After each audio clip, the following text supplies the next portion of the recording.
America અને Israel વચ્ચે ચાલી રહેલા એક ખેંચતાણમાં હવે એક એવો મોડ સામે આવી ગયો છે જ્યાં એક તરફ શાંતિની વાતો થાય છે અને બીજી તરફ ડોનાલ્ડ ટ્રમ્પે ફરી એકવાર આગમાં ઘી ઉમાવવાનું કામ કર્યું છે.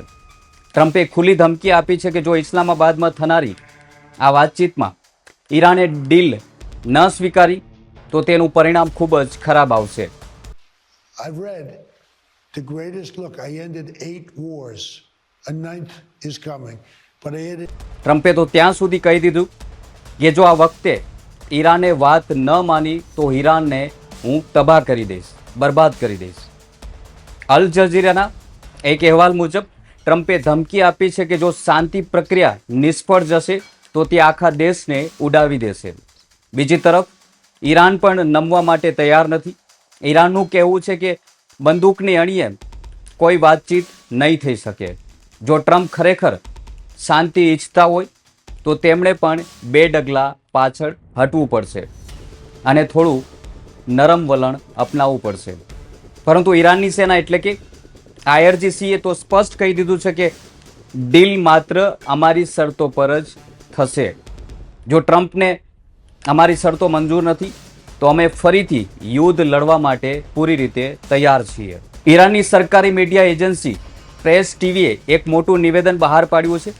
ઈરાની સેનાના કમાન્ડરે કહ્યું છે કે અમારી પાસે મિસાઇલોનો એક નવો સ્ટોક તૈયાર છે. ડ્રોન હોય કે બેલિસ્ટિક મિસાઇલ, અમે યુદ્ધ માટે ફૂલ રેડી છીએ, એટલે કે એકદમ તૈયાર છીએ. એક તરફ ટ્રમ્પ ધમકી આપી રહ્યા છે અને બીજી તરફ તેમણે પોતાની એક મોટી ટીમ ઇસ્લામાબાદ મોકલી દેવામાં આવી છે તેવા પણ સમાચારો મળી રહ્યા છે.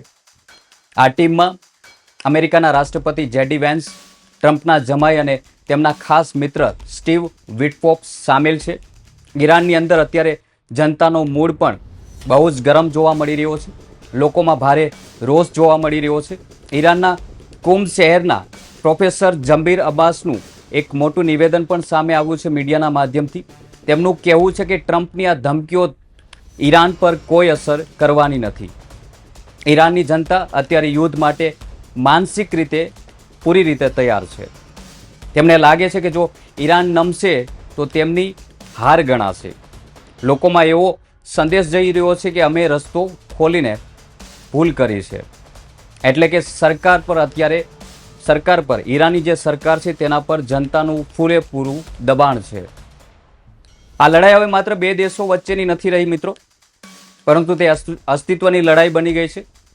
ટ્રમ્પ જાણે છે કે જો તે અત્યારે નરમ પડશે તો તેમની છબી ખરડાશે અને ઈરાન જાણે છે કે જો તે અત્યારે ઝૂકશે તો અમેરિકા ભવિષ્યમાં પણ તેમને દબાવવાની કોશિશ કરશે. ઇસ્લામાબાદમાં થનારી આ બેઠક હવે નક્કી કરશે કે દુનિયામાં શાંતિ સ્થપાશે કે પછી ફરીથી મિસાઇલોનો વરસાદ થશે. નમસ્કાર મિત્રો, હું છું દિનેશ ઝાલા. વિડીયોમાં આગળ વધતા પહેલાં અમારી ચેનલને સબસ્ક્રાઇબ કરી લેજો, સાથે જ બેલ આઇકન પર ક્લિક કરવાનું ભૂલશો નહીં, કારણ કે આ ચેનલ પર તમને જીઓપોલિટિકલ્સ અને ભારતીય રાજનીતિ સાથે જોડાયેલી મહત્વપૂર્ણ અને સાચી માહિતી તમારા સુધી પહોંચાડવામાં આવે છે. મિત્રો, હવે સવાલ એ થાય છે કે શું ઈરાન પાસે ખરેખર એટલો દારૂગોળો છે કે તે અમેરિકા જેવી મહાસત્તા સામે ટકી શકે? ડોનાલ્ડ ટ્રમ્પ અને તેમના સાથીઓ એવો દાવો કરી રહ્યા છે કે ઈરાનનો 75% બારૂદ ખતમ થઈ ગયો છે. અમેરિકાનું કહેવું છે કે ઈરાન પાસે હવે મિસાઇલો અને ડ્રોન બહુ જ ઓછા બચ્યા છે. ટ્રમ્પને લાગે છે કે ઈરાન અત્યારે ખૂબ જ નબળું પડી ગયું છે અને એટલે જ તે ધમકીઓ આપીને ઈરાનને સહી કરવા માટે મજબૂર કરી રહ્યા છે. ઈરાનમાંથી જે સમાચાર મળી રહ્યા છે તે કંઈક અલગ જ વાર્તા કહી રહ્યા છે મિત્રો. પશ્ચિમી મીડિયાના રિપોર્ટ મુજબ ઈરાને જેટલા ડ્રોન આ યુદ્ધમાં વાપર્યા છે તેના કરતાં પણ વધુ ડ્રોન તેમણે અત્યારે બનાવી લીધા છે. ઈરાન કોઈ બીજા દેશ પાસેથી હથિયારો ખરીદતું નથી, તે બધું જ પોતાના દેશમાં જ બનાવે છે. ઈરાન પાસે મિસાઇલનો એટલો મોટો ભંડાર છે કે જો તે રોજની 100 મિસાઇલો છોડે તો પણ 10 વર્ષ સુધી તેનો સ્ટોક ખતમ નહીં થાય. એટલે કે ટ્રમ્પ જે ગણતરી માંડી રહ્યા છે તેમાં તેઓ થાપ ખાઈ શકે છે. પ્રોફેસર જમીર અબ્બાસે સ્પષ્ટ કહ્યું છે કે જે લોકો ભસે છે તે કરડતા નથી. જો અમેરિકામાં ખરેખર તાકાત હોય તો તેણે અત્યાર સુધી ઈરાન પર હુમલો કરી દીધો હોત.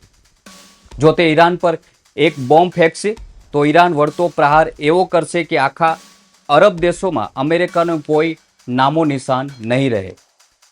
ટ્રમ્પ અત્યારે ગમે તેટલી ડફાસો મારે પરંતુ તેઓ અંદરખાને ડરેલા છે. બીજી બાજુ પોતાના સૌથી વિશ્વાસુ માણસોને ઇસ્લામાબાદ મોકલી રહ્યા છે. ટ્રમ્પે પોતાના ઉપરાષ્ટ્રપતિ જેડી વેન્સને મોકલ્યા છે ઇસ્લામાબાદ, જેઓ ટ્રમ્પની જમણી આંખ ગણાય છે. સાથે તેમના જમાઈ અને જૂના વ્યાપારી મિત્રો પણ ત્યાં ઇસ્લામાબાદ પહોંચી રહ્યા છે તેવા સમાચારો આંતરરાષ્ટ્રીય મીડિયામાં સામે આવ્યા છે. આ ટીમ મોકલવાનો અર્થ એ છે કે ટ્રમ્પ કોઈ પણ ભોગે આ ડીલ ફાઇનલ કરવા માંગે છે. મિત્રો, ઈરાનનો મૂડ અત્યારે કંઈક બીજો જ જોવા મળી રહ્યો છે. ઈરાનના સ્પીકર મોહમ્મદ ગાલિફા અને રાષ્ટ્રપતિ પેજેન્કિયન ભલે શાંતિની વાત કરતા હોય પરંતુ તેઓ પોતાની શરતો છોડવા માટે તૈયાર નથી. ઈરાને હોર્મુઝનો રસ્તો ત્યારે જ ખોલ્યો હતો જ્યારે અમેરિકાએ લેબનાનમાં સીઝ ફાયર કરાવ્યું હતું, પરંતુ અમેરિકાએ પોતાની નાકેબંધી હટાવી નથી. એટલે જ ઈરાન હવે ગુસ્સામાં છે. આ લડાઈ હવે અહમની લડાઈ બની ગઈ છે. ટ્રમ્પને લાગે છે કે તે દુનિયાના ડોન છે, જ્યારે ઈરાન બતાવી રહ્યું છે કે તે કોઈનાથી ડરતું નથી. ઇસ્લામાબાદમાં જ્યારે બંને પક્ષો ટેબલ પર બેસશે ત્યારે વાતાવરણ ખૂબ જ ગરમ રહેવાનું છે. શું ટ્રમ્પ પોતાની જબાન પર કાબૂ રાખશે? શું તે ઈરાનને સન્માન આપશે કે પછી ફરી કોઈ ધમકી આપીને આખી વાત બગાડી નાખશે? આ જોવું ખૂબ જ રસપ્રદ રહેશે.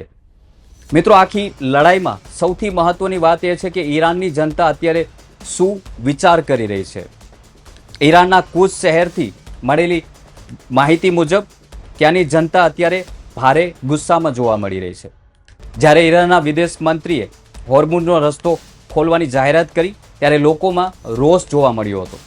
જનતાનું કહેવું છે કે જ્યાં સુધી અમેરિકા આપણી તમામ શરતો ન માને ત્યાં સુધી રસ્તો કેમ ખોલ્યો? ઈરાનની સરકાર પર અત્યારે જનતાનું ખૂબ જ મોટું દબાણ જોવા મળી રહ્યું છે. લોકો માને છે કે જો આપણે અત્યારે ઝૂકીશું તો ભવિષ્યમાં અમેરિકા આપણને ક્યારેય શાંતિથી જીવવા નહીં દે. ઈરાનના રાષ્ટ્રીય સુરક્ષા કાઉન્સિલે જનતાને શાંત પાડવા માટે નિવેદન પણ બહાર પાડ્યું હતું. ત્યાંના નેતાઓ હવે લોકોને સમજાવી રહ્યા છે કે અમે ડિપ્લોમેસી એટલે કે વાતચીતમાં તમારો હક જીતવા માટે લડી રહ્યા છીએ. જનતાનો મૂડ સ્પષ્ટ છે કે જો યુદ્ધ થાય તો ભલે થાય, પરંતુ અમે અમારા અધિકારો સાથે કોઈ બાંધછોડ નહીં કરીએ. ઈરાનની નવી પેઢી જરા પણ ડરેલી નથી. આ જ કારણ છે કે ઈરાનના ડિપ્લોમેટ પણ હવે કડક વલણ અપનાવી રહ્યા છે. ટ્રમ્પ અત્યારે ગમે તેટલી બૂમો પાડે પરંતુ તે જાણે છે કે ઈરાન એક મોટી તાકાત છે. ઈરાને સ્પષ્ટ કર્યું છે કે હવે અમેરિકાના પ્રતિબંધોનો સમય પૂરો થયો છે. હવે ઈરાન નક્કી કરશે કે કોના જહાજો દરિયામાંથી પસાર થશે અને કોના નહીં. આ એક નવી દુનિયા બની રહી છે જ્યાં અમેરિકાની દાદાગીરી હવે ચાલવાની નથી. તો મિત્રો, ઇસ્લામાબાદમાં થનારી આ ડીલ દુનિયાનું ભવિષ્ય નક્કી કરશે. શું ટ્રમ્પ ઈરાનની શરતો માનશે? શું ઈરાન પોતાની વાત પર અડંગ રહેશે? આ જોવું ખૂબ જ રસપ્રદ રહેશે. જે રીતે ટ્રમ્પની ટીમ પહોંચી રહી છે ઇસ્લામાબાદ, તેનાથી લાગી રહ્યું છે કે કંઈક મોટું થવાની શક્યતાઓ છે. પરંતુ શું તે શાંતિ હવે નવા યુદ્ધની શરૂઆત થશે? તે આવનારો સમય જ બતાવશે. આ વિષય પર તમારું શું કહેવું છે કમેન્ટ કરી જરૂર જણાવજો. અને આવી વધુ રસપ્રદ જીઓપોલિટિકલ્સ અને ભારતીય રાજનીતિ સાથે જોડાયેલી મહત્વની સાચી માહિતી મેળવવા માટે અમારી ચેનલને સબસ્ક્રાઇબ કરવાનું ભૂલશો નહીં. અને આ તમામ માહિતી ઉપર તમારું શું કહેવું છે કમેન્ટ કરી જરૂર જણાવજો. જય હિન્દ.